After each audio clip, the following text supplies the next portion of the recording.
तो if you have a Muslim boyfriend और a Muslim you want to marry tomorrow, तो ये हमारे घर का वंश है और लड़की कुछ भी नहीं है। If somebody wants sex with you he will say it openly. पता नहीं शादी के नाम से ही थोड़ा दहशत होने लगती है। डू यू थिंक शादी में थोड़ी देर अलग रहना चाहिए? तो मुझे ऐसा लगता है कि मैं अभी वो 100% देने के लिए तैयार नहीं हूँ शादी में। फादर की डेथ हुई 2010 में। So why the fear? इस सीरीज में हमारी आज की गेस्ट हैं Parul Bhatt. Parul Bhatt is born and brought up in Jaipur. उसके बाद इन्होंने बॉम्बे में नौकरी करी, दिल्ली में नौकरी करी, अभी एनसीआर दिल्ली में रहती हैं, एक ब्राह्मण फैमिली से आती हैं। And Parul Bhatt is slightly unique. Parul Bhatt एक ऐसी लड़की हैं जिन्होंने to some extent she has tried to overcome this fear. She has tried to break through social conditioning and societal pressures.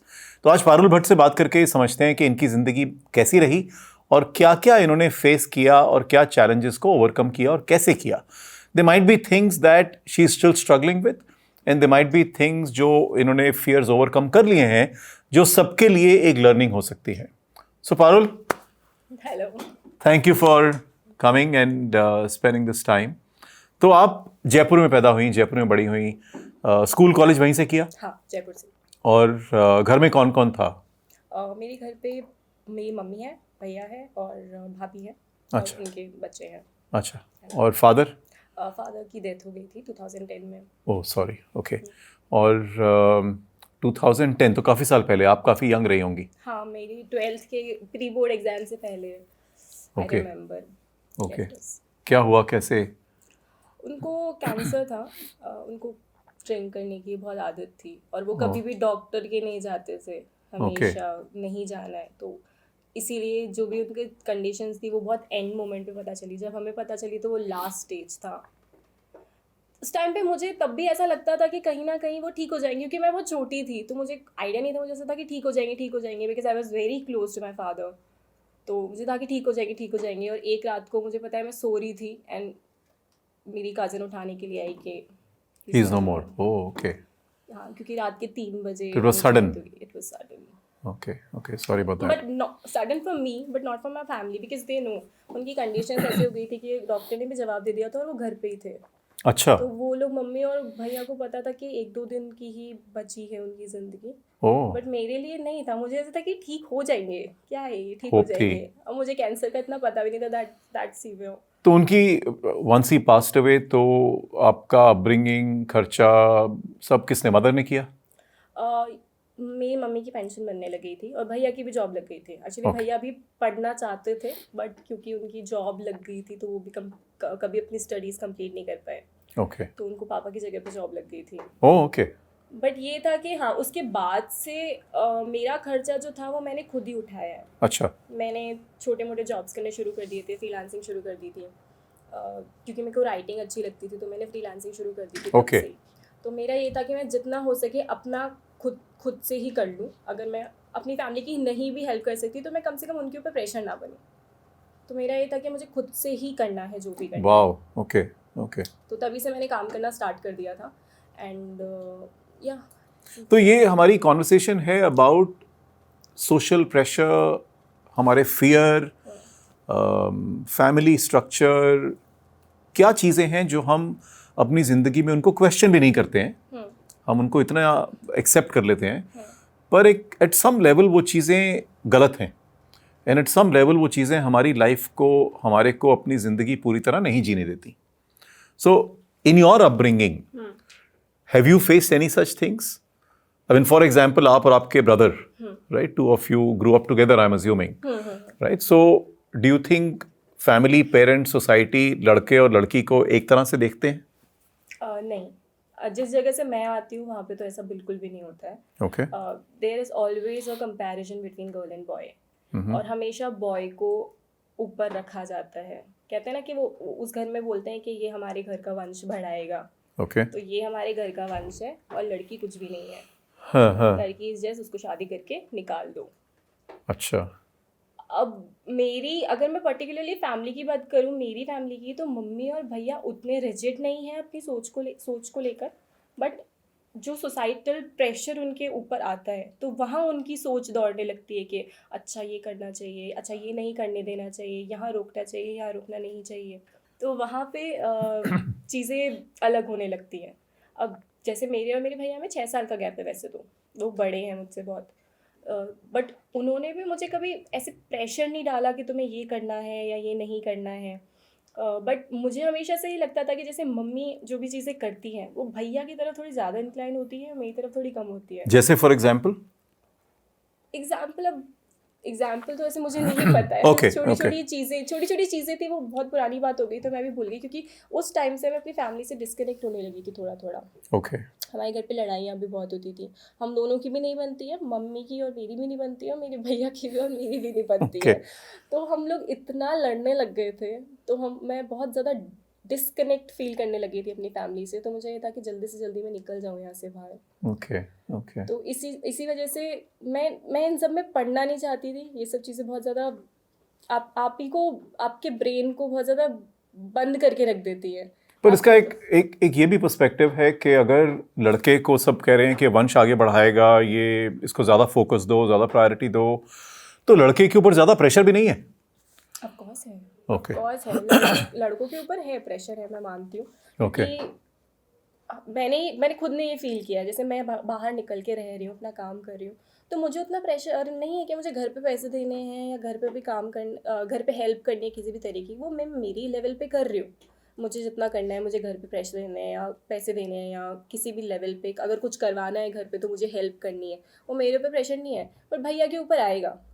और मेरी मम्मी का ये है कि वो कभी भी पैसे नहीं लेती, ना मुझसे या मेरे भैया से। उनका ये है कि मैं बड़ी हूँ तो मैं ही करूँगी सब कुछ। बट भैया के ऊपर एक ये भी फैमिली कि एक ये भी है कि उनकी अपनी फैमिली है, तो उनको उसका भी देखना है। तो he is married and he got kids. अच्छा। तो उन लड़कों के ऊपर ये प्रेशर रहता है कि उनको अपनी फैमिली भी चलानी है, जबकि मेरे ऊपर ये प्रेशर नहीं है। मैं तो कभी फील नहीं किया कि मुझे कोई शादी करना है और किसी को संभालना है, किसी को रखना है, तो ये प्रेशर मेरे ऊपर तो नहीं है। Okay okay okay. तो यू आर सेइंग कि लड़के और लड़की में एक डिफरेंस तो है, तो ओके। हाँ, प्रेशर फैमिली प्रेशर वाइज है। हाँ, पर वो प्रेशर लड़के पे ज़्यादा है, लड़की पे कम है। हाँ, मनी अगर फाइनेंशियली बात करोगे तो है, मनी के पर्सपेक्टिव से तो है। किसी एंगल में लड़की के ऊपर ज़्यादा है? बाकी चीज़ों के ऊपर, जैसे अभी जिस जगह पर मैं रहती हूँ, वो अभी भी स्मॉल है, जयपुर में रहती हूँ मैं, जयपुर बहुत अपडेटेड हो गया है, बट कहीं ना कहीं उनकी सोच अभी भी ऐसी छोटी रहती है। जैसे अब लड़की है तो लड़की को खाना बनाना आना चाहिए, तुम्हें घर के काम आने चाहिए। तुम सुबह, अब जैसे भाभी होती है तो तुम सुबह जल्दी उठ के काम करना शुरू कर दो, या ये सब चीज़ें रहती है प्रेशर के शुरू से ही लड़की के ऊपर। शुरू से ही आप बचपन से उसको सिखाना शुरू कर दो। मैंने कभी नहीं सीखा, क्योंकि पर भाई के ऊपर ये प्रेशर नहीं था? नहीं, भैया के ऊपर कभी नहीं था कि तू खाना बनाना सीख, तू काम करना सीख घर के, ये वो। बट फिर भी मेरी मम्मी कहीं ना कहीं दे देती थी दोनों को काम कि तू झाड़ू लगा ले, छोटी छोटी चीज़ें कर ले, बट खाने के लिए कभी भी नहीं। उनको खाना टाइम टू टाइम हाथ पे ही मिलेगा, ऐसा मेरे साथ में नहीं है। तो ये सब चीज़ें थोड़ा बहुत फैमिली के मतलब घर के काम वगैरह के मामले में तो प्रेशर रहता है कि लड़की को तो सीखना ही है। अच्छा। लड़कों के लिए जरूरी नहीं है, पर लड़की को तो सीखना ही पड़ेगा। अच्छा। तो ये पड़ेगा वाली चीज़ जहाँ पे आ जाती है, वहाँ मैं एंटी हो जाती हूँ। ओके। कि मुझे नहीं करना। ओके। मुझे कोई फोर्स नहीं कर सकता कभी भी लाइफ में किसी चीज़ के लिए कि तुझे ये करना ही है। तो जब आपने मतलब when you were growing up, when you were 5 years old, 10 years old, तो इंसान इमीडिएटली तो रिबेल नहीं बन जाता, right? So at some stage this must have happened. 15, 16, 18 साल कभी भी हुआ होगा। तो was there a lot of pushback from family? मतलब जब आपने बोला कि मेरे को नहीं ये काम करना, मैं ऐसा नहीं करूंगी, मैं ये करूंगी, तो काफी कॉन्फ्लिक्ट हुआ क्या घर में इस बारे में? तो होता ही रहता है। मैंने उनको कभी बोला भी नहीं ऐसे एग्जैक्टली कि मैं तो ये नहीं करूंगी। अच्छा। ऐसे नहीं, मतलब मैं मेरे से जितना हो सकता है मैं करूंगी, बट एक लेवल के बाद आप मेरे को उसके बाद पुश नहीं कर सकते कि तू यही कर। तो ऐसे क्या एरियाज हैं घर वालों के साथ जहां यू एंड योर मदर और योर फैमिली डोंट अग्री? ऐसी वो क्या चीजें करते हैं जो वेर यू कॉन्फ्लिक्ट? शादी क्या मतलब? एक जो ये कंसेप्ट होता है कि मैरिज इज कंपलसरी, मैं उससे बिल्कुल डिसएग्री करती हूँ। Oh, okay. Why it is compulsory? Okay. Compulsion तो कभी होना ही नहीं चाहिए। शादी जैसी चीज तो इट्स योर चॉइस। तो इस चीज का कंपल्शन क्यों बना दिया गया कि तुम्हारे लिए तो ये जरूरी है, एक लड़की हो तो तुम्हें शादी करनी ही पड़ेगी? अच्छा, तो you are saying marriage is not a necessary thing? No, not at all. आपको भी करानी है लेकिन नेसेसरी नहीं है। हाँ, ज़रूरी नहीं है, मेरा मन करेगा तो मैं कर लूँगी शादी। ये प्रेशर रहता है घर से भी कि तुझे शादी करनी है, 30 से पहले कर ले। How old are you? I am 29। Okay. तो 30 से पहले कर ले, नहीं तो मिलेंगे नहीं लड़के। ये चीज़ तो सबसे ज़्यादा बकवास है, लड़के नहीं मिलेंगे। जब जिसको मिलना होता है वो मिल जाता है, जिसको जहाँ मिलना होता है मिल जाता है, अपने आप डेस्टिनी मिलवा ही देती है। तो एक ये चीज है कि शादी 30 से पहले हो जानी चाहिए, so that is one area of conflict. Secondary is, और and in your mind marriage is not necessary, but आपको भी करानी तो है। ऐसा कुछ नहीं है, मैंने मतलब? शादी के बारे में मैं सोचती ही नहीं हूँ। ओके। मेरी लाइफ में सबसे ज़्यादा लीस्ट जो चीज़ है जिसके बारे में सोचूंगी वो मैरिज होगी, ओह। सबसे एंड में। ओके। तो मुझे अभी अपनी लाइफ जीनी है, मैं खुश हूँ अपनी लाइफ में, अच्छा फील कर रही हूँ, अच्छा अर्न कर रही हूँ। हाँ। तो मैं ठीक है, अगर मैं किसी के साथ रिलेशनशिप में भी हूँ तो भी मैं शादी के बारे में नहीं सोचूंगी, और ना मैं उसको कभी प्रेशराइज करूँगी कि तुम मुझसे शादी करो या मुझे कोई कमिटमेंट दो। ओके। जब तक मैं खुद ही, क्योंकि मेरे को शादी के नाम से एक थोड़ा डर भी रहता है कि क्या होगा आगे, कैसे करेंगे, पता नहीं, शादी के नाम से ही थोड़ा दहशत होने लगती है। ओके। ओके। थोड़ा, क्योंकि फैमिली में भी इतनी सब चीज़ें देखी है, लड़ाइयाँ और ये सब, जैसे कॉन्फ्लिक्ट होते रहते थे, लड़ते रहते थे, फिर भी they are together, they are living together, living like hell, तो भी they are together. And you don't think वो ठीक नहीं है, आपको लगता है? भी ठीक नहीं है कि आपकी, आप अपनी लाइफ बर्बाद कर रहे हो, अपने पार्टनर की लाइफ बर्बाद कर रहे हो, अपने बच्चों की life, if you have kids उनकी लाइफ बर्बाद कर रहे हो। पहली बात तो बच्चे तो तब जाके करो जब आप खुद श्योर हो गए हो कि आप उस चीज़ में रह सकते हो, क्योंकि एक बार आपने बच्चे कर लिए तो वो बहुत ज़्यादा रिस्पॉन्सिबिलिटी वाली बात हो जाती है। तो ये सब चीज़ें, शादी, मैरिज, बच्चा। तो आपको लगता है कि शादी तभी सस्टेन करनी चाहिए या शादी में रहना चाहिए अगर दोनों का प्यार बना हुआ है? अगर नहीं बना हुआ है तो you should not stay in marriage. या और पर ये भी नहीं है कि आप एकदम गिव अप कर दो। ओके। जैसे आजकल बहुत ज़्यादा डिवोर्स की चीज़ें बढ़ गई है, तो मेरा ये मानना है कि इतनी इजीली गिव अप नहीं करना चाहिए। फिर लव समवन, अगर आप किसी के साथ में हो, अगर आपने उससे शादी की है तो आपने बहुत बड़ा डिसीजन लिया है, ये सोच समझ के ही लिया होगा। हवा में नहीं हो जाती शादी, तो आपने इतना सोच समझ के डिसीजन लिया है तो उसके ऊपर गिव अप मत करो, उस चीज़ को मेंटेन करने की कोशिश करो, उस चीज़ को सही करने की कोशिश करो, कम्युनिकेशन। राइट। तो जितना हो सके सही करने की कोशिश करो। गिव अप करना तो बहुत एंड की बात है, इसीलिए मैं कहती हूँ कि शादी बहुत सोच समझ के करनी चाहिए। बट अगर बहुत लड़ाइयाँ हो रही हैं, हाँ, तो डिवोर्स करना चाहिए कि नहीं? अगर आप नहीं रह पा रहे हो तो बेटर है कि थोड़े टाइम के लिए अलग हो जाओ, ब्रेक लेके देखो, तो आपको रियलाइज हो जाती है उस ब्रेक के दौरान बहुत सारी चीज़ें। ओके। कि आप सही में रहना चाहते हो या नहीं रहना चाहते हो। ओके। तो आई थिंक ये बेटर है कि पहले देख लो, देन आपको। और आपने जितनी शादियां देखी हैं, अपने पेरेंट्स को देखा है, अंकल्स को देखा है, मामा, चाचा, ताया, जो भी देखे हैं आपने, अपने ब्रदर को देखा है, कितनी परसेंटेज शादियां हैं जो खुश हैं, जो आपको लगता है आइडियल मैरिज है? मैं जितना देख पा रही हूँ, जिस सोसाइटी में हम रहते हैं, मुझे ऐसा लगता है कि लड़के खुश हैं, लड़कियाँ नहीं हैं। ओह, ओके। हाँ, क्योंकि लड़कियों के ऊपर एक प्रेशर हमेशा रहता है फैमिली का। अगर जब वो शादी करके आई है उस घर में, तो आपको उस घर को निभाना है, उसके घर के रूल्स के हिसाब से चलना है। ओके। उनकी चॉइसेस के हिसाब से चलना है। अगर फिर आपको घर भी जाना होगा, हाँ। तो आपको पूछ के जाना होगा अपने पति से कि मैं जाऊँ क्या, हाँ, जा रही हूँ नहीं, मैं जाऊँ क्या। हाँ। अभी मैं हूँ मेरे घर पे, तो मैं मम्मी को बोल के जाती हूँ कि मैं जा रही हूँ। आगे मैं कहीं जाऊँगी तो मैं पूछ के जाऊँगी मैं जाऊँ क्या। तो वहाँ अगर मुझे किसी से परमिशन लेनी पड़ जाए तो वो ये सब चीज़ें बहुत मैटर करती है।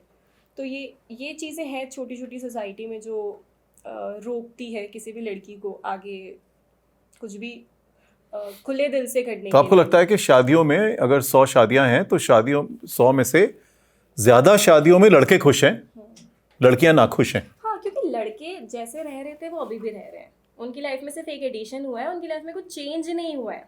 बट लड़कियों की लाइफ कम्प्लीटली चेंज हो गई है। उनको हर चीज़ पूछ के करनी है, सारे नॉर्म्स निभाने हैं, उनको अपनी फैमिली यानी मायका होता है उससे पहले रखना है अपने ससुराल को। तो ये सब चीज़ें बहुत बाउंड करती हैं। अगर वो शायद कुछ करना चाह रही हो, वो करियर में जाना चाह रही हो, उसकी कोई एस्पिरेशंस हो, तो नहीं पूरी कर सकती है, क्योंकि उसके ऊपर उसकी फैमिली ससुराल वाले बैठे हैं और उसको पहले पूछना पड़ेगा कि तू ये मैं कर सकती हूँ क्या। तो आज की डेट में भी, आज की डेट में मॉडर्न सोसाइटी में। I am not sure about Mumbai and Delhi.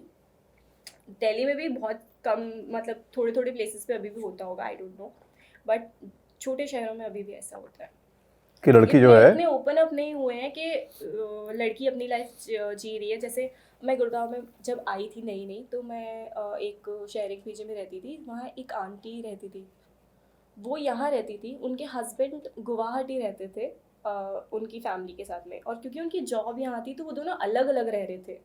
मेरे लिए वो बहुत शॉकिंग था, क्योंकि शादी के बाद आप कैसे अलग रह सकते हो, इट्स नॉट ईजी। बट वो रह रही थी और खुश थी। जब छुट्टी होती थी तो वो जाती थी अपने घर पे। तो ये चीज़ें कॉमन होगी यहाँ पे, बट वहाँ तो नहीं। अगर कोई लड़की वहाँ पे शादी करने के बाद ऐसे बोले कि मैं तो अलग रह रही हूँ क्योंकि मेरी जॉब वहाँ पे, नहीं एक्सेप्ट करेंगे, बोलेंगे तू जॉब छोड़ के इधर आ, लड़का नहीं जाएगा उसकी। सो डू यू थिंक ये आंटी ज्यादा खुश इसलिए थी क्योंकि अलग रह रही थी? मे बी हो सकता है, बट डू यू थिंक शादी में थोड़ी देर अलग रहना चाहिए? शादी करा के साल में बोलना चाहिए कि 1 महीना अलग रहते हैं, हर 3 महीने बाद 1 महीना अलग। अगर आपकी शादी अच्छी चल रही है, अगर आप खुश हो एक दूसरे के साथ में, तो अलग रहने की ज़रूरत ही नहीं है। अगर आप इतने कंफर्टेबल हो, इतनी, कहते हैं ना, एक फ्रेंड की तरह का अगर आपका रिलेशनशिप हो, कभी भी कपल की तरह नहीं, एक दोस्त की तरह आप रह रहे हो, तो सब अच्छा हो जाता है। आपको कुछ भी वरी करने की ज़रूरत नहीं है ज़िंदगी में। सो क्योंकि आपने शादियां देखी हैं और उसमें देखा है कि लड़कियां नाखुश हैं ज़्यादातर, is that one of the reasons why you think marriage is not a great thing? But हाँ, शायद हो सकता है ये भी हाँ। रीज़न, क्योंकि मेरे को हमेशा से ऐसे लगता है कि जाऊंगी वहाँ, और किसी भी रिलेशनशिप में अगर मैं एंटर हो रही हूँ तो आप उस रिलेशनशिप को डिसरिस्पेक्ट नहीं कर सकते हो। आपको अपना 100% देना पड़ेगा। तो मुझे ऐसा लगता है कि मैं अभी वो 100% देने के लिए तैयार नहीं हूँ एक शादी में। मेरे को नहीं करने घर के काम, मुझे अपना करियर बहुत प्यारा है, और मुझे नहीं, मैं शायद उनकी एक्सपेक्टेशन मीट नहीं कर पाऊँगी। तो ये चीज़ मुझे हमेशा रहती है कि मैं किसी को डिसरिस्पेक्ट नहीं करना चाहती। और ये मेरा एटीट्यूड नहीं है, ये मेरा घमंड नहीं है कि मेरे को नहीं करना है, बट मैं अभी प्रिपेयर नहीं हूँ, मेंटली ही प्रिपेयर नहीं हूँ कि मैं किसी के घर जाके उनको संभाल लूँगी। मैं खुद को संभाल लूँ, वो बहुत बड़ी बात है। एंड योर एक्सपेक्टेशन इज कि शादी होगी तो you have to put yourself lower, या your husband and your in laws की expectations have to be higher. Yes. ये आपकी एक्सपेक्टेशन है, हाँ, मेरा ये है ना? मानना है, हाँ। डू यू थिंक कि आपके मिडिल क्लास सोसाइटी में ज्यादातर लड़कियों की एक्सपेक्टेशन है ऐसी? कि खुद को नीचे रखेगी। हाँ, कि मतलब शादी के बाद ऐसा करना पड़ेगा।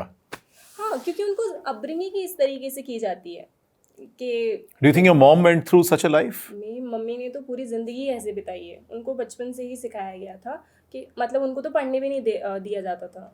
उनको पढ़ाई भी मेरी मम्मी ने तो खुद के पैसों से लड़के करी है।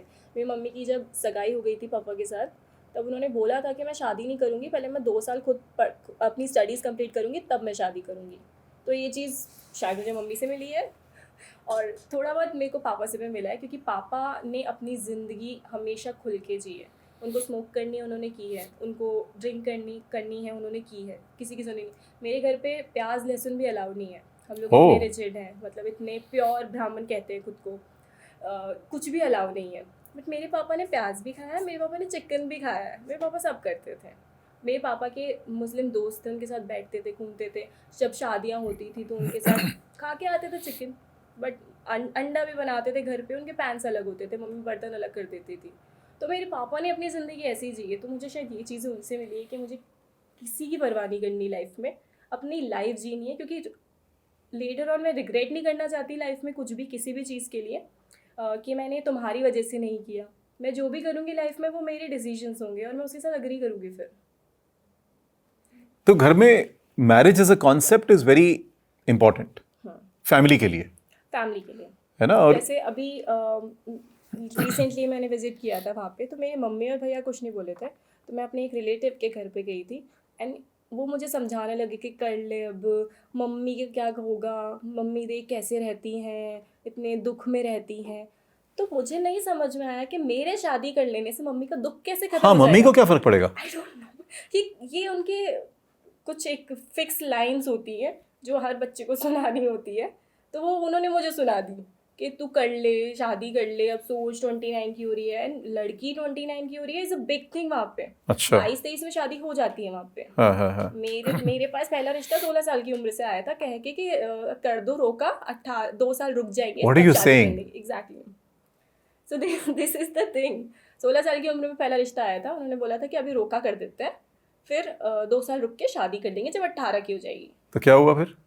मैंने सुना ही नहीं, मैं इधर से सुन के इधर से निकाल देती हूँ। ओके। तो ऐसे करके टालते अब मैं उनको उस स्टेज पर ले आई हूँ जो वो मेरी मर्जी से शादी करने के लिए भी तैयार है। वो बस कहते हैं कि तू कर ले, किसी से भी कर ले। आई डोंट थिंक वो मुस्लिम्स के लिए अभी भी रेडी होंगे कि नहीं। उन्होंने पहले, मुझे एक बार याद है, एक बार मम्मी ने बोला था कि मुस्लिम और सिंधी को छोड़ के किसी से भी कर लेना। अच्छा। हाँ। वाह। तो अच्छा, तो एक तो मैरिज का एक कॉन्सेप्ट हो गया जहाँ पर कॉन्फ्लिक्ट है। दूसरा कॉन्सेप्ट है अबाउट रिलीजन, राइट? सो आप यू आर अ प्योर ब्राह्मण, भट्ट, और प्याज भी नहीं घर में चलता और सब कुछ बैंड है, एंड तो they are very pious religious people, and are you also very religious person? Not. What is your concept? मतलब मैं बहुत ज़्यादा जब अति हो जाती है ना किसी चीज़ की, तो वो मुझे अच्छी नहीं लगती। ओके। ठीक है, एक आप कहते हैं कि स्पिरिचुअल कोई शक्ति हो सकती है, आप जिसको प्रे करना चाहे आप कर सकते हो, बट मेरे को किसी भी चीज़ में टू मच जब हो जाता है ना, घुस जाते हैं बहुत ज़्यादा, तो मुझे वो इरिटेट करने लगती है फिर। So if you have a Muslim boyfriend or a Muslim you want to marry tomorrow? Marriage का तो मेरे को पता नहीं, मैंने कभी सोचा। मतलब मेरा एक बॉयफ्रेंड था, अच्छा। मुस्लिम था। हाँ। काफ़ी अच्छे रिलेशनशिप में थे हम, पर ऐसे जैसे कि मैंने बोला, मैं मैरिज के बारे में कभी नहीं सोचती। श्योर। मैं ओके। जब उसके साथ में भी थी तब भी नहीं सोचा था, और आगे भी कभी नहीं सोचा। हाँ। तो यही था कि मैंने कभी घर पे बताया नहीं इस चीज़ को लेके। आई थिंक वो लोग कभी अग्री नहीं करेंगे इस चीज़ के लिए। अच्छा। बट मुझे पता है कि मेरे आगे पर काफी अपसेट होंगे अगर उनको पता लगा कि you are with a Muslim. Upset तो होंगे, हाँ। ओके। ये चीज़ मुझे भी नहीं पता, मुझे चेंज करनी है। उनके मन से भी और सब लोगों के मन से जो ऐसा सब सोचते हैं। राइट। पर मुझे नहीं पता कि इसकी स्टार्ट कैसे करूं। मैं लिटरली ये सब चीज़ें बदलना चाहती हूँ सोसाइटी में। जो कास्ट सिस्टम हो गया, इतना ज़्यादा कास्ट को लेके जो होता है, बातें होती हैं। आई डोंट नो, मुस्लिम्स के यहाँ पे भी होता होगा। श्योर। हर तरीके के लोग होते हैं सोसाइटी में। हाँ। तो मुझे ये चीज़ बिल्कुल बदलनी है। Sure. Okay. But it's a huge, I mean, it's not that easy, and हाँ। ठीक है, let's see कितना कोई कर सकता है, but it's a noble thought. Even religion के मामले में भी मुझे ऐसा लगता है कि ये आपकी पर्सनल चॉइस होनी चाहिए कि आप Sure. इसको कितना फॉलो कर रहे हो और कितना नहीं फॉलो कर रहे हो। हाँ। जैसे मैं जाती हूँ और कभी मंदिर नहीं जाती, या कभी मम्मी बोलती है सुबह सुबह उठ के अर्घ दिया कर सूरज को, बुधवार को मंदिर जाया कर, यहाँ पे क्या कर, पर मैं इतना नहीं करती हूँ। तो देर लाइक तू तो नास्तिक है बिल्कुल, तू कैसे हमारे घर में पैदा हो गई? तो ये सब चीज़ें मेरे को नहीं समझ आता, मैं नास्तिक कैसे हो गई। राइट। खैर वो मैं उतनी आस्तिक भी नहीं हूँ। राइट। तो See, you don't follow their definition of being आस्तिक। हाँ। तो for them you are नास्तिक। Yes. तो ठीक है, that's okay to agree. So तो आगे बढ़ते हैं। आप जयपुर में भले पढ़ाई वढ़ाई करी, उसके बाद you move forward and you lived in Bombay and Delhi. Yes. 2 शहरों में आपने नौकरी करी और काम किया, हाँ। है ना? 2 शहरों में रहे हो। So being a girl, how is it? I mean, when did you move to Bombay or Delhi? When was the first time you left Jaipur? What was your age? First time in 2019 I moved to 2019, so करीब 5 साल पहले। हाँ। So आप 29 हो, so you're about 24-25, हाँ। है ना? 2019, हाँ 25।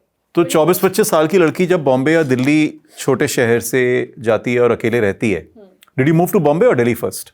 बॉम्बे। ओके, तो बहुत ही बड़ा स्टेप हो गया। हाँ। जयपुर से बॉम्बे, और दिल्ली तो फिर भी पास है। क्योंकि मेरे को कभी दिल्ली आना ही नहीं था। मेरे को बचपन से, इवन 9th 10th की एज से मैं घर पे बोल रही हूँ कि मेरे को मुंबई जाना है। कैसे जाना है, क्या करना है, पैसे कहाँ से आएंगे, कुछ नहीं पता है। मेरे को ये था कि मुझे मुंबई जाना है, बिकॉज मुझे कहीं ना कहीं मेरे जो करियर एस्पिरेशंस है वो मुझे मुंबई में ही दिखते थे पूरे होते हुए। तो क्या थे वो करियर एस्पिरेशंस जो मुंबई में पूरे होने थे? एक्टर बनना था क्या? हाँ। अच्छा, ओके। मुझे एक्टिंग लाइन में जाना था बचपन से, क्योंकि मेरी फैमिली एक्चुअली थिएटर से बिलोंग करती है। मेरी फैमिली में थिएटर, म्यूजिशियंस, ये सब है, तो मैंने बचपन से वो देखा है वो सब चीज़ें। तो मैं बहुत इंटरेस्टेड थी उस फील्ड को लेके हमेशा। अच्छा। बट कभी हिम्मत नहीं। एंड फैमिली वाज सपोर्टिव कि करो? नहीं। दो पार्ट है मेरी फैमिली के। एक जो टोटली एजुकेशन में है बहुत ज़्यादा, Okay. पढ़ो पढ़ो, पढ़ाई पढ़ाई, ये सब मैथ में सब लोग भयंकर हैं, तो उनको ये था कि सब अच्छी होनी चाहिए, पढ़ाई अच्छी होनी चाहिए। और एक पार्ट है जो बहुत क्रिएटिव फील्ड में है, उनके यहाँ पे सब एक्टिंग, म्यूज़िक, ये सब चलता रहता है। तो मैं उनकी तरफ ज़्यादा थी, अपनी फैमिली से ज़्यादा। तो मेरे को हमेशा से था कि वो करना है, वहीं जाना है, वहीं करियर अच्छा बनेगा। बट मैं कभी भी चीज़ बोल नहीं पाई उनको, क्योंकि पहले मैं बहुत इंट्रोवर्ट थी, बहुत ज़्यादा डरती थी हर चीज़ को लेके। तो मैंने कभी भी इस चीज़ के ऊपर आगे आगे बढ़ाने के बारे में सोचा ही नहीं कि करना है। बस ये था कि मुंबई जाऊँगी, जाके देख लूँगी क्या करूँगी। तो 10 से ही मैं बोल रही थी कि मेरे को मुंबई जाना है। तो फिर 2019 में मैं अपनी जॉब से इतना फ्रस्ट्रेटेड हो गई कि मैं क्या कर रही हूँ ये।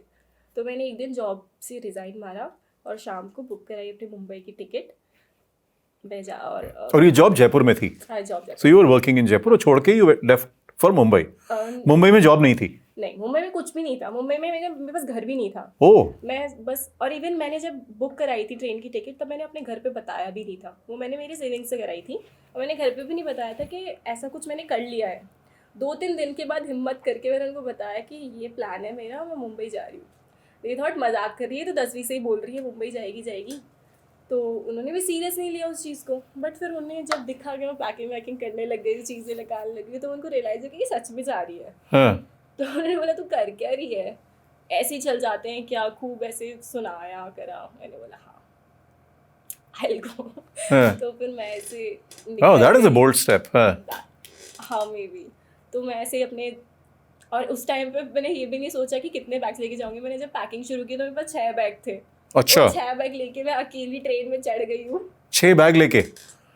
अच्छा। हाँ, मैं ट्रेन में चढ़ गई और फिर मुंबई उतरी।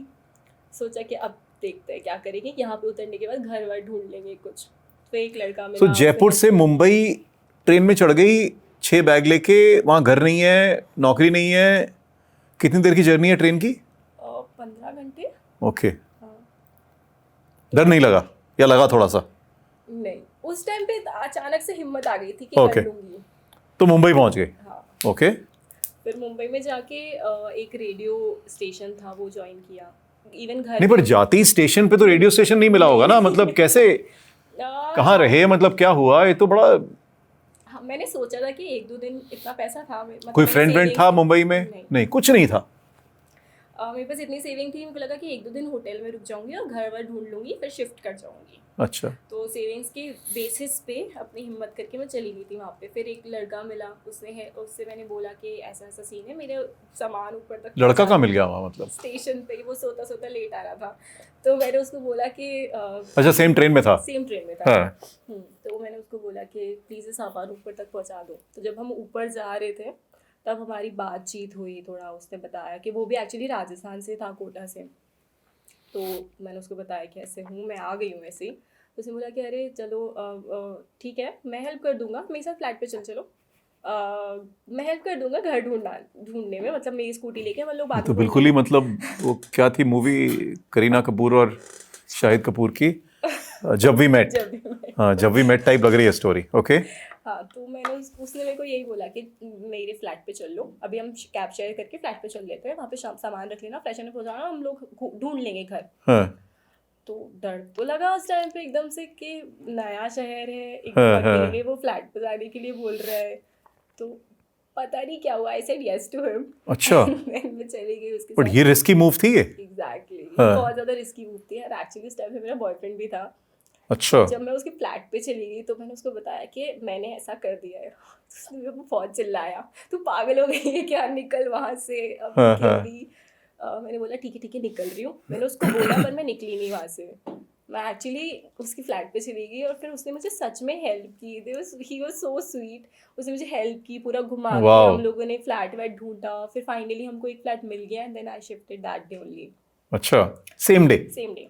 The day you landed you got a flat? अच्छा, सक्सेसफुली। ओके। आई थिंक ये किस्मती थी, कोई मिल गया था। और अच्छा था, रूम भी काफी अच्छा था। पर जैसे कि मुंबई में होता है सब शेयरिंग पे रहते हैं। तो कहाँ मुंबई में? गोरेगांव में। अच्छा। हाँ, कितना किराया था? 7,000 किराया था, बट उसका 2 BHK था, उसमें 8 लोग रहते थे। तेरी। ओके। तो हम लोग सारी लड़कियां थी। और वहाँ पे भी बहुत मतलब मेरी मुंबई में लाइफ मैंने बहुत इंजॉय की है। अच्छा, वहाँ पे जाके इतना अच्छा लगा है। तो थोड़ा सा 6 बैग लोनली लेके होता था। 8 लोगों के साथ एक 2 BHK में 7,000 देके, हाँ। Wow, okay. एंटरटेनमेंट भी होता था क्योंकि लड़कियां थी तो लड़ती थी, हाँ तो हाँ मैं हाँ काफ़ी खुश रहती थी। वो लोग लड़ते रहते हैं अपने, हाँ। तो मैं इंजॉय करती तो थी। 8 लोग 2 BHK में कैसे रहते थे? 2 3 कमरे हैं हॉल, बेसिकली, एक हॉल है, एक हॉल है, 2 बेडरूम है, 2 बेडरूम तो है। 3 कमरे हैं। 2 लोग हॉल में, 3 लोग एक रूम में। अच्छा, हाँ, और शायद 3 लोग या 2 लोग करना ही एक पड़ेगा, रूम में। 3-3-2 ही करना पड़ेगा, हाँ, ओके। ऐसे ऐसे हाँ करके रहते थे। मेरे को हॉल मिला था क्योंकि अच्छा, कमरा खाली नहीं था, तो मैं हाँ, हॉल में रहती थी। बट उनका हॉल भी तो अच्छा हॉल था। में बेड्स लगे हुए थे। हाँ, बट उस टाइम ओके, पे कभी ऐसा फील ही नहीं हुआ कि आप कैसे रह रहे हो, क्या कर रहे हो, क्योंकि इतनी एक्साइटमेंट थी मुंबई जाने की। हाँ, क्योंकि मुझे ऐसा दिखने लगा था कि शायद मेरा करियर सेट हो जाएगा यहाँ पे, मैं कुछ कर लूँगी। बट गई फिर, लेकिन एक्चुअली ये हुआ कि बहुत सारे रेडियो स्टेशन, मुझे उस समय रेडियो करना था, एक्चुअली मुझे आरजे बनना था। तो मैंने बहुत सारे रेडियो स्टेशन पे ट्राई किया। एक डिजिटल रेडियो ज्वाइन किया था जहाँ से मैं सीखती थी और काम करती थी वहीं पे ही। और बाकी फ्री टाइम में मैं अलग अलग स्टेशंस पे घूमती थी, सीवी देकर आती थी, उनसे बात करती थी कि वाओ, करना चाहती हूँ, मैं काम करना चाहती हूँ, please take me and all. बहुत रिक्वेस्ट भी की। वाओ। तो बट 7,000 किराया था, ऊपर से कुछ खाने का खर्चा था, सैलरी कितनी थी फर्स्ट जॉब में? कुछ नहीं, हाँ, उस समय कुछ नहीं मिलते थे आपको, क्योंकि आप ट्रेनिंग कर रहे हो वहाँ पे। ओ, तो वहाँ पे स्टाइपेंड भी नहीं मिलता था अच्छा, क्योंकि आप ट्रेनी हो। बट मुझे ये लगा कि ठीक है, शायद करियर के लिए बेटर होगा, तो मैंने ज्वाइन कर लिया था। तो वो सब मैं खुद के पैसों से ही कर रही थी। तो मेरे को ऐसा था कि खाना भी कभी खाया नहीं खाया, बना लिया खुद से ही। तो ये सब चलता रहता था। तो रेडियो में चांस नहीं मिला क्योंकि वो लोग हमेशा एक्सपीरियंस मांगते थे और मेरे पास कोई एक्सपीरियंस नहीं था ऑन जॉब रेडियो का। तो इसलिए वो नहीं कर पाई। फिर मेरे फ्रेंड्स जो थे वो सब स्ट्रगलिंग एक्टर्स थे, रूममेट्स वगैरह जो थे, तो वो मेरे को ले गई कि चल चल शूटिंग पे चल। तो मैं उनके उनके साथ चली गई। बोलती है रोज़ का 1,000 रुपये मिलेगा, ये कर लिया कर। तो वहाँ क्या करना होता था? साइड आर्टिस्ट जो होते हैं ना, पीछे बैठे रहते हैं, हाँ हाँ हाँ, वो जॉब करनी होती थी बस वहाँ। अच्छा, बट वो होते कि वो बहुत लॉन्ग आवर्स होते थे, वो तो यू 12 फीचर्ड आवर्स इन की मूवीज शिफ्ट एंड होती ऑल? थी। हाँ, कुछ मैं, पर दिखूंगी नहीं अच्छा, क्योंकि क्योंकि वो बैकग्राउंड आर्टिस्ट होते थे पर सारे। 1,000 रुपये मिल जाते हैं? हाँ, ऐसे मैं अच्छा, एक बार कपिल शर्मा शो में भी गई थी, अच्छा, उसमें तो मैं दिखी भी हूँ। उसमें पैसे मिलते हैं? नहीं, हाँ, वो तो मैं अच्छा, ऐसे ही बिठा दिया था मुझे वहाँ ले जाके। ओके ओके, फर्स्ट टाइम था वो भी। तो ऐसे ही करके शूटिंग में भी गई थी। तो एक बार एक शूटिंग में गई तो एक डायरेक्टर मुझे बोलता है कि मैं तुझे लीड रोल दे दूँगा बट तुझे कास्टिंग काउच, यू नो। सो मैंने बोला क्या बोल रहे हो सर आप? तो बोलते कि अरे ये तो सभी करते हैं यहाँ पे, ये तो करना पड़ता है, इसी से मिलता है लीड रोल। मैंने बोला सर जर्नलिस्ट हूँ, आपको अच्छे से छाप भी सकती हूँ और ये करने के लिए यहाँ ही आई हूँ। उसके बाद वो चुप हो गया अच्छा। क्योंकि मैंने जर्नलिज्म किया है, मैंने जॉब की है मीडिया में, तो मेरे को इतना था कि तो ये कौन था, मतलब ये डायरेक्टर था? हाँ, एक डायरेक्टर था। Well known director? नहीं, अच्छा टीवी सीरियल का था। मेरी अच्छा, फ्रेंड उसके टीवी सीरियल में काम कर रही थी, तो वो मुझे अपने साथ शूटिंग पे ले गई थी हाँ हाँ ऊपर हाँ चलने। हाँ, तो डायरेक्टर ने मुझे देखा, फिर मैं तो उसके साथ ऊपर चली गई थी मेकअप रूम में। उसने मुझे बुलाया अपने असिस्टेंट के थ्रू, बुला के बोलते हैं कि if you can do this then I can give you lead role. I said no. तो ये ऐसे इंस्टेंसेस भी हुए वहाँ वाओ, पे मुंबई में। पर ओपनली बोला उसने? ओपनली बोला, उसको शर्म भी नहीं आई तो उसने ओपनली बिंदास बोला। आई थिंक हाँ, इतना कॉमन है ये चीज़ वहाँ पे कि उसने इतना अच्छा, इजीली बोल दिया ये सब चीज़ें। उसको पता नहीं था शायद मैं एक्टिंग में नहीं हूँ, मैं जर्नलिज्म हाँ हाँ करती हूँ, हाँ। मैं रेडियो में करना चाहती हूँ, उसको पता नहीं था ये सब चीज़ें। तो तो डू यू थिंक एक तरह से इट इज बेटर कि उसने ओपनली बोला, yes, so you could say no, या you know, otherwise he could have trapped you कि अच्छा तुम आ जाना कल एक्टिंग के लिए। और यही चीज़ मुझे मुंबई की सबसे अच्छी लगी कि मुंबई में ओपन है हर चीज़। If somebody wants sex with you he will say it openly अच्छा, टू यू। ऐसे कुछ छुपा के कुछ भी नहीं है। बट और वो लोग आपको कभी भी फोर्स भी नहीं करेंगे किसी चीज़ के लिए। ये मेरे एक्सपीरियंस है कि वो लोग आपको कभी भी फोर्स नहीं करेंगे किसी चीज़ के लिए।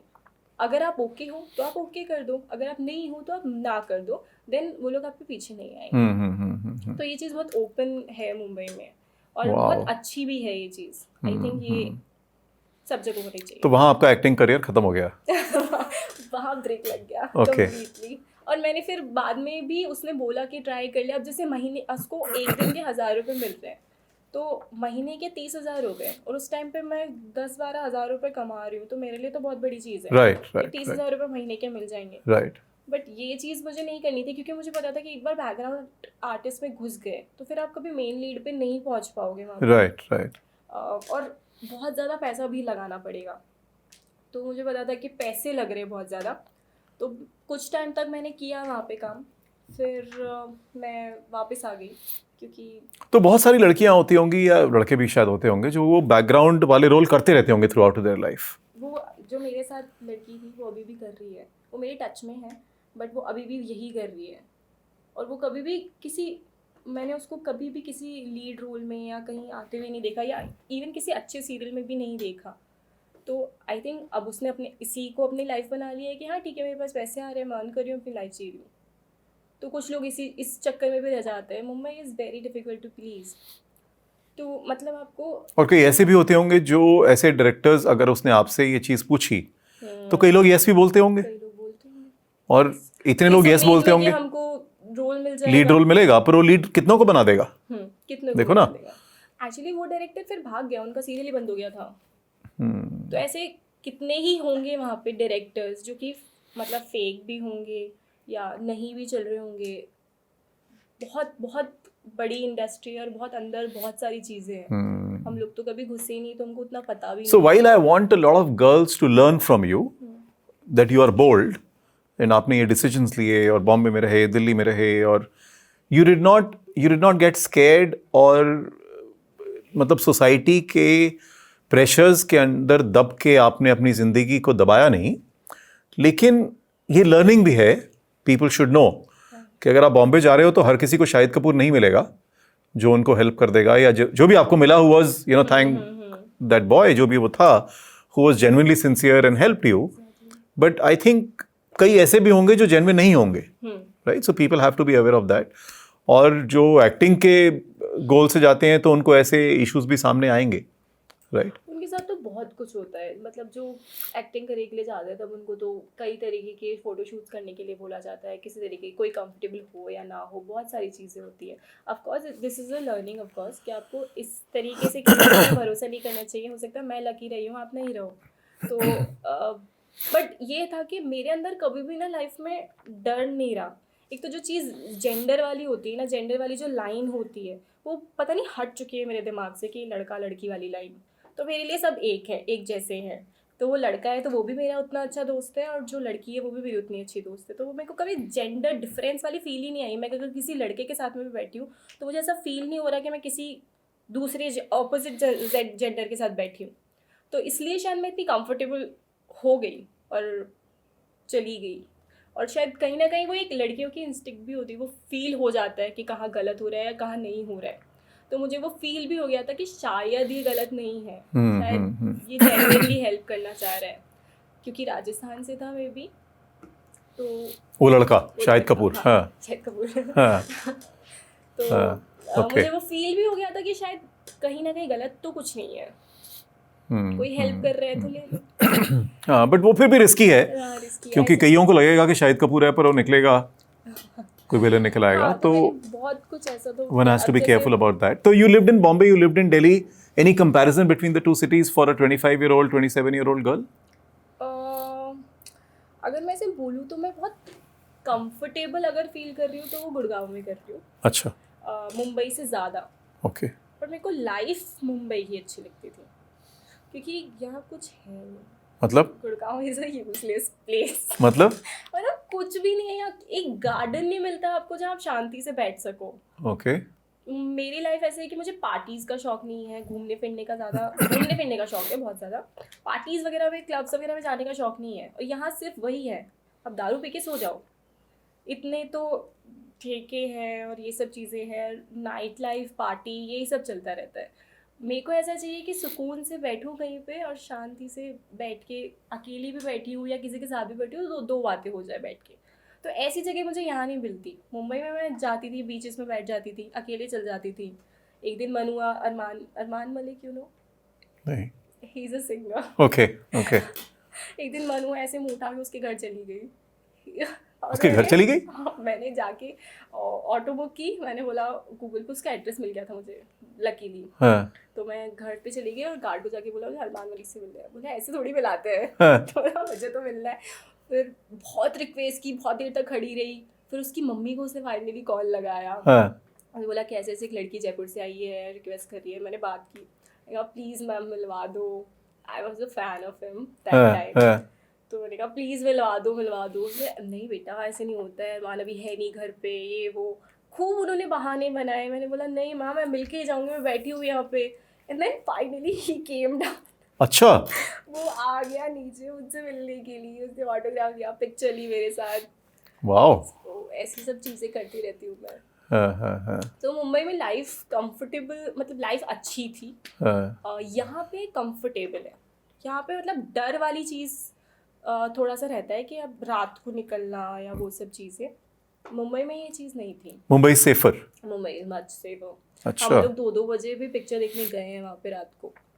तो कुछ दिल्ली में, गुड़गांव में नहीं जाओगे आप? गुड़गांव में कभी नहीं जाऊँगी। अच्छा, अगर कोई है साथ में मेरे हाँ, मैं चली जाऊँगी, बट मैं अकेले निकलने से गुड़गांव में डरती हूँ। ओके, ओके, जैसे अगर फ्रेंड्स वगैरह है तो हम चले जाएंगे, बट हाँ, हाँ, उतना आप नहीं ट्रस्ट कर सकते हो इस सिटी हाँ, को। हाँ, स्पेशली नोएडा में तो आप बिल्कुल भी नहीं कर सकते। Okay, Noida is okay. More risky.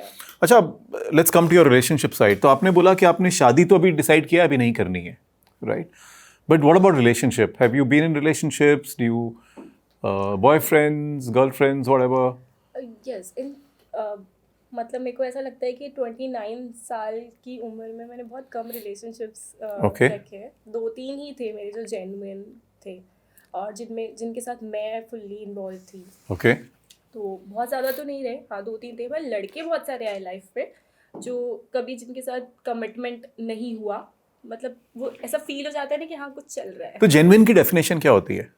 Genuine like if you are committed, अगर Okay. आपने एक रिलेशनशिप में हो and you are committed towards each other, okay, तो चल वो है। ओके, एंड अगर कमिटमेंट नहीं है और आपको जस्ट पता है कि आप साथ हो जैसे भी हो, हाँ, तो वैसे भी थे। हम्म, बट जेन्युइन कमिटमेंट वाला रिलेशनशिप तो 2-3 ही रहे। ओके। और नॉन जेन्युइन और रहे हैं, ओके। तो एंड देव ब्रोकन अप, या है ना?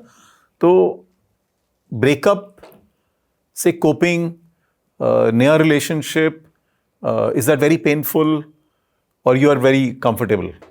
नो, मैं बहुत इमोशनल हूँ Okay. लाइफ में, बहुत ज़्यादा। मैं Okay. अपने आप को इमोशनल फ्रीक बोलती हूँ, मेरा इंस्टाग्राम हैंडल भी वही था। ओके, तो मैं कभी भी किसी रिलेशनशिप को लाइटली नहीं ले सकती हूँ। अगर मैं किसी के साथ हूँ तो मैं फुल्ली इन्वॉल्व हूँ उसके साथ। ओके, तो जो मेरे फर्स्ट रिलेशनशिप थे, जो स्टार्टिंग के 2-3 थे, उससे निकलने में मुझे बहुत टाइम लग गया। एक रिलेशनशिप ने मेरा पूरा 1 साल बर्बाद कर दिया क्योंकि वो उससे नहीं निकल पा रही थी बाहर। वो निकल चुका था और मैं उससे बाहर नहीं निकल पा रही थी। आई ट्राई कॉन्टेक्टिंग हिम, मैंने पागलपन किया बहुत ज़्यादा। डिप्रेशन में भी मैं चली गई थी। तो वो चीज़ें बहुत ज़्यादा आपको कहते हैं ना कि लाइफ में मेरे हिसाब से पीछे कर देती हैं। अब जब मैं अपने पेजेस पीछे करके देखती हूँ तो मुझे पता है कि वो सब चीज़ें बहुत स्टूपिड थी। जो भी मैंने की, जिस भी कंडीशन में मैं चली गई, वो मैं उसकी वजह से नहीं थी, वो मैं अपनी वजह से थी। क्योंकि मैं इतनी स्टूपिड थी कि मैं उससे बाहर नहीं निकल पा रही थी, वो निकल चुका था। तो ये सब चीज़ें निकलने में टाइम लगता है। बट अब मुझे पता है कि अब ना तो मैं शायद मैं ऐसी हो गई हूँ बिकॉज ऑफ दोज रिलेशनशिप्स कि मैं किसी भी रिलेशनशिप में उतना इमोशनली इन्वॉल्व नहीं हो सकती हूँ। अब मेरे लिए सबसे ज़्यादा प्रायोरिटी पे मेरा करियर है। रिलेशनशिप सेकेंडरी या थर्ड नंबर पे आएगा। अगर मैं अब किसी को प्रायोरिटी दूंगी तो वो मेरा करियर होगा। डू यू थिंक डेटिंग या रिलेशनशिप्स के मामले में Bombay and Delhi are different? Bombay, Delhi and Jaipur? भाई देखो, सब तरीके के लड़के सब जगह मिलते हैं। ओके, ऐसा कुछ नहीं है, क्योंकि वैसे भी देखा जाए तो मिक्सचर हो चुका है आजकल। गुड़गांव में भी कहाँ गुड़गांव के लड़के हैं, गुड़गांव में भी सब जयपुर ये यहीं के भरे हुए हैं। ओके, तो हर तरीके के लड़के हर जगह मिलते हैं। इट्स जस्ट के आप किसके साथ में हो, कितने टाइम के लिए हो और कितने अच्छे तरीके से इन्वॉल्व हो। ओके, कितने अच्छे तरीके से आप अपने रिलेशनशिप को चला सकते हो। जैसे हाँ, कुछ लड़के मुझे मिले, दे वर लाइक हम रिलेशनशिप में आ सकते हैं बट शादी नहीं कर सकते क्योंकि शादी में मम्मी की पसंद से करूँगा। ओके, तो ये चीज़ें बहुत अजीब सी थी मेरे इज दैट वेरी कॉमन? मेरे साथ 2-3 बार हुआ है। ओके, तो मुझे ऐसा लगता था कि लड़कों के लिए तो बहुत इजी है, अगर घर का इकलौता बेटा है, अगर वो बोल रहा है कि मैं किसी लड़की से शादी करूँगा तो लड़के के घर वाले मना नहीं करेंगे। लड़कियों के घर वाले फिर भी थोड़ा कैसा लड़का है, क्या कमाता है, ये सब 50 क्वेश्चंस आते हैं, बट लड़कों के लिए नहीं होता है ये सब चीज़ें। तो मेरे को ऐसा लगता था कि ये कैसी बातें कर रहा है कि हम रिलेशनशिप में रह सकते हैं और शादी नहीं कर सकते। खैर मैं शादी के बारे में सोचती भी नहीं हूँ, उतना आगे तक मैं नहीं जाती हूँ, Sure, नहीं सोचती, बट फिर भी ये चीज़ें वियर्ड तो थी मेरे लिए कि लड़के ऐसी बातें कर रहे हैं। Right. And have you been on dating apps? Yes, twice. Which ones? Tinder and Bumble, वो भी सिर्फ 1-2 दिनों के लिए। 1-2 दिनों के लिए? उसी में मिल गया जो मिलना था? हाँ। टिंडर तो 1 दिन के लिए इंस्टॉल किया था, हम मुंबई में थे तब इंस्टॉल किया था मैंने 1 दिन के लिए। हम 4 लड़कियां थी, हम चारों ने डिसाइड किया कि चलो आज टिंडर इंस्टॉल करते हैं। हमने इंस्टॉल किया, बाई चांस एक लड़का था जो रात को एक्टिव था और उस लड़के को हमने मैसेज किया, वो चारों लड़कियों को सेम मैसेज कर रहा है, सेम टाइम पे। कॉपी पेस्ट सेम, आपका सॉन्ग चॉइस क्या है, आपका म्यूजिक टेस्ट क्या है, सेम मैसेज आ रहा है हम चारों को, और हम लोग देख के इतना हंस रहे हैं कि क्या चल रहा है ये। That is an interesting activity, हाँ। तो टिंडर तो बस उस दिन के लिए था, बस बंद कर दिया था। बम्बल अभी last year I think Gurgaon में ही इंस्टॉल किया था क्योंकि मैं बहुत ज़्यादा बोर हो गई थी लाइफ से, बहुत कुछ करने के लिए नहीं था। मैंने सोचा चलो बम्बल डाउनलोड करके देखते हैं, किया था। 2-4 लोगों से चैट हुई, अच्छे से बात हुई, लड़के अच्छे थे। एक लड़के ने बोला था चलो मिलते हैं, उसको म्यूज़िक का शौक था, मुझे भी है बहुत ज़्यादा, तो उसने बोला चलो मिलके जामिंग करेंगे, मिलते हैं। तो जब कोई मिलने के लिए बोल देता है ना, तो वहाँ मैं थोड़ी सी मेरी तो थोड़ा ऐसा हो जाता है कि नहीं, तो वहाँ पे मैं फिर ब्लॉक करके बंद करके सो जाती हूँ। ओह नहीं, तो पर ये जो डेटिंग एप्स हैं इनका पर्पस यही नहीं है कि इसके थ्रू आप मिलो किसी को? इनका पर्पस क्या है? इनका पर्पस यही है कि आप मिलो, रिलेशनशिप भी आए। मतलब ज़्यादातर जो मुझे ऐसा लगा, अभी जो लड़के जितने भी मिले हैं वो तो ऐसा लगता है कि सिर्फ सेक्स के लिए डेटिंग ऐप्स पे है ज़्यादातर लड़के, और जो अच्छे हैं उन पे सिर्फ इसीलिए भरोसा नहीं हो पाता क्योंकि वो डेटिंग ऐप्स पे है, और क्योंकि डेटिंग ऐप्स का कंसेप्ट इस तरीके का बन गया है। और मेरे लिए कभी भी ऐसा नहीं रहा कि मुझे सिर्फ सेक्स के लिए किसी से मिलना है या सिर्फ बातचीत, मतलब मुझे था कि अगर रिलेशनशिप हो तो अच्छा हो। और शायद मैं उस टाइम पे रिलेशनशिप में जाने की मूड में भी नहीं थी, तो इसलिए मैंने ज़्यादा दिन तक नहीं चलाया, और बहुत ज़्यादा दिन तक मैं सेम काम नहीं कर सकती, क्या रात को बैठ के चैट करते रहो बस, तो मैं बोर हो गई और मैंने अनइंस्टॉल किया। क्योंकि आपको उसके थ्रू मिलना नहीं है? मैं मतलब डर जाती हूँ मिलने से, मैं अननोन इंसान को मिलने से थोड़ा घबराती हूँ। और डेटिंग ऐप्स पे ऐसे अब मैं इतनी, पहले तो मैं बहुत इंट्रोवर्ट थी, अब मैं इतनी ओपन अप हो गई हूँ कि अननोन इंसान से बात कर सकूँ या कम्युनिकेट कर सकूँ थोड़ा बहुत। बट अननोन इंसान भी ऐसा ना हो कि डेटिंग ऐप्स पे तो थोड़ा डर लगता है कि क्या सोच लेके बैठा है, क्योंकि आपने उसको कभी देखा नहीं है, आप नहीं जानते कि वो क्या उसका परसेप्शन है लाइफ में, क्या आगे क्या करना चाहेगा। आप थोड़े टाइम बात करोगे तो फिर भी आपको समझ में आएगा, बट वो चांस मैं देती नहीं क्योंकि मैं बोर हो जाती हूँ, तो मैं ज़्यादा दिन बात नहीं करती। So, ये बड़ा इंटरेस्टिंग पॉइंट है कि जो डेटिंग ऐप्स पे लोग जाते हैं वो उसके थ्रू कैसे मिलते हैं, because your point is right कि आप अगर आप किसी लड़के को जाके मिल रहे हो, एंड आई थिंक लड़कियों के लिए ज़्यादा डर है, शायद लड़कों के लिए भी है, पर लड़कियों के लिए तो डेफिनेटली ज़्यादा डर है कि आप किसी को, आई डोंट नो, हाँ ठीक है, हाँ, बट मतलब कोई लड़की भी तो मर्डरर हो सकती है ना, ज़रूरी तो नहीं है कि लड़का ही मर्डरर होगा, ये तो मतलब थोड़ा सा सेक्सिस्ट कमेंट हो गया, लड़की भी तो खूनी हो सकती है। तो नहीं, खून के पर्पस से नहीं बोली थी, मर्डर के। अच्छा, रेप तो नहीं करेगी लड़की लड़के की, आई एग्री, लड़का ही कर सकता है, मतलब आई डोंट नो, थोड़ा कंट्रोवर्शियल पॉइंट है, but it might be worthwhile. मेरे को शायद किसी को मिलना चाहिए जो डेटिंग एप्स का एक्सपर्ट है, उससे मेरे को एक कॉन्वर्सेशन करनी चाहिए कि भाई कैसे करते हो, बिकॉज ये पॉइंट तो मेरे दिमाग में भी आता है कि एक लड़की जब डेटिंग ऐप के थ्रू फाइनली तो मिलती होगी, और जब मिलती है तो इज इट नॉट इनसिक्योर कि मैं इसको मिल रही हूँ, और अब आई डोंट नो, या तो पब्लिक प्लेस में मिल रही है, उसके घर जा रही है, तो अब जैसे आप तो शाहिद कपूर के घर चले गए बॉम्बे में, तो कैसे जाओगे किसी के घर, यू नो, थोड़ा तो डर तो लगेगा, आई एम श्योर लगता होगा। मुझे ऐसा लगता है कि आप मैसेज में या फोन पे किसी को मिलते हो, उससे ज्यादा पर्सनली जब आप फेस टू फेस मिल रहे हो हाँ तब हाँ आप ज्यादा अच्छे से जान पाते हो किसी को। अगर आप फर्स्ट टाइम किसी को फेस टू फेस मिल रहे हाँ हो हाँ हाँ तब आप जज कर पाते हो अच्छे से, पर हाँ आप हाँ मैसेज में नहीं जज कर सकते हो कैसा हाँ इंसान है कैसा नहीं है। हाँ हाँ तो वहाँ वो डिफरेंस आ जाता है। हाँ। सो ये इंटरेस्टिंग पॉइंट है। जो लोग देख रहे हैं, अगर उन्होंने डेटिंग ऐप के थ्रू किसी को मिले हैं तो आई वुड डेफिनेटली रिक्वेस्ट के नीचे कमेंट करके बताओ कि कैसे मिलते हो। यू नो, हिम्मत कहाँ से आती है? हिम्मत कहाँ से आती है, मतलब या तो कहाँ मिलते हो, ऐसी कोई सेफ जगह है, या क्या करते हो। There be some learning there. So let's see लोग क्या कमेंट करते हैं। बट तो डेटिंग ऐप के थ्रू आप मिले नहीं किसी को कभी, नहीं। लेकिन वैसे डेटिंग करी। तो डू यू थिंक जो लड़के या लड़कियां डेटिंग ऐप पे जाते हैं, your point is they are not looking for the same thing, ऐसा लगता है आपको कि मोस्टली लड़के they are looking for sex and girls are not? Maybe लड़कियां भी होती होंगी इस तरीके की, मैं नहीं कह रही सारी लड़कियां ऐसी होती होगी, बट मेरे लिए तो मैं वहाँ पे इसके लिए नहीं थी। मुझे ये था कि हाँ ठीक है, अच्छे से दोस्ती हो जाए, बस उतना काफ़ी है। तो क्योंकि रैंडमली एट फर्स्ट टाइम पे आप किसी से बात कर रहे हो तो आप सेक्स के बारे में नहीं सोच सकते हो। लड़के में भी सोच सकते हो, बट मतलब मैं तो नहीं सोच सकती। बात हो जाए अच्छे से, वो ही बहुत बड़ी चीज़ है। तो ऑलमोस्ट सारे लड़के, मतलब जो जिनसे आपने चैट करा, you thought that they were all mostly looking for sex only? नहीं, अच्छे लड़के भी हैं वहाँ पे, अच्छे लड़के भी हैं, मतलब जो those who are looking for sex वो अच्छे नहीं है?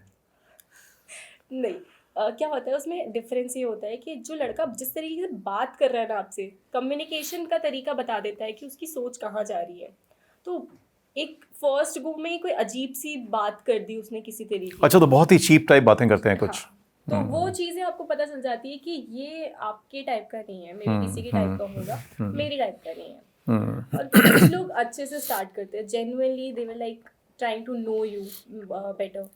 तो वो चीज़ें मुझे थोड़ी सटल लगती है कि हाँ ठीक है, इससे बात की जाए। So if not through a dating app, where do 25-29-year-old girls and boys meet people? तो मैं भी डिस्कवर करना चाहती हूँ। लाइफ में मैं इतनी अकेली हो गई हूँ कि कोई ऐसा लगता है कि कोई चाहिए, क्योंकि मेरे ज़्यादा फ्रेंड्स नहीं हैं और गुड़गांव में तो कोई भी नहीं है। तो मैं अकेली ही रहती हूँ यहाँ पे ज़्यादातर। तो ऐसे कभी कभी आपको लाइफ में ऐसा लगता है कि यार आज कोई होता आपके साथ बैठ के बात ही कर रहा होता है यार। राइट। ओके। तो एंड फाइनली आज की डेट में आपका मैरिज का कॉन्सेप्ट ये है कि अभी नहीं करानी, लेकिन कभी हो सकता है आप कराओगे?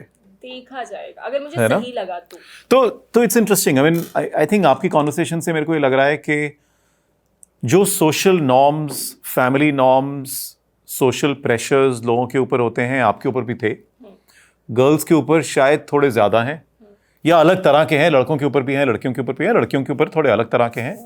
लड़कियों के ऊपर थोड़े और फियर्स हैं, इनसिक्योरिटीज़ हैं, सेफ्टी इश्यूज हैं। But credit to you, kudos to you that you have, आपने काफ़ी कोशिश करी है उनको ओवरकम करने की, right, in a good way. You overcome that and you been lucky, I think, touch wood, कि आपने you remained safe. So, from your journey and from your learnings, any message to the young girls who want to break these norms, right? Because आपने कोशिश तो करी है break करने की, और आज आप अब्रॉड जाकर पढ़ने की कोशिश कर रहे हो। तो any learnings that you would like to share? मैं बस यही बोलना चाहूँगी सबको कि पेरेंट्स सबके होते हैं लाइफ में सब, बट एक चीज़ है कि पेरेंट्स को जो भगवान का दर्जा दे दिया जाता है ना, वहाँ आप रुक जाते हो कि पेरेंट्स भगवान नहीं है, नहीं हो सकते। ज़रूरी नहीं है कि वो हमेशा सही डिसीजन ले रहे हो, ये नहीं है कि वो गलत डिसीजन ले रहे हैं, वो आपके भले के लिए ही बोल रहे होंगे, but you have to choose what you want to do, because life आपकी है, आपको जीना है। उन्होंने अपनी लाइफ जी ली, उनको जो करना था कर लिया, जैसे भी किया, अच्छा किया, बुरा किया, स्ट्रगल करके किया, या उन्होंने अपनी लाइफ में सेक्रीफाइस चूज़ किया, वो उन्होंने चूज़ किया। बट आज के टाइम पे मुझे ऐसा लगता है कि आप जो करना चाहते हो वो आपको चूज़ करना चाहिए। आप क्या करना चाहते हो, सुनो सबकी पर करो मन की, ये वाली चीज़ लेके चलो, and live and let live वाला एटीट्यूड रखो कि मैं जो करना चाहती हूँ करूँगी। मैं आपके मामले में इंटरफेयर नहीं कर रही हूँ, देन डोंट इंटरफेयर। एक्सीलेंट। मेरे मामले में इंटरफेयर मत करो। और यही चीज़ें अगर लेके चलोगे, किसी से लड़ना नहीं है लाइफ में। ह्यूमैनिटी एंड हम्बलनेस सबसे बड़ी चीज़ है। दो चीज़ें लेके चलो, कभी भी किसी को ऑफेंड मत करो, किसी को बुरा मत बोलो, प्यार से उनकी बात सुनो और प्यार से उनको अपनी बात सुना दो. नहीं सुन रहे हैं देन थोड़ा सा डिस्टेंस मेंटेन करो and do what you want to do. Great. Parul, आपसे बात करके बहुत ही अच्छा लगा because you had a journey जहाँ जो प्रेशर सबके ऊपर आते हैं आपके ऊपर भी आए, but you have at least tried to overcome them. So lot of respect for you. If I can be of help any time, please reach out. But all the best. I'm sure you will do well.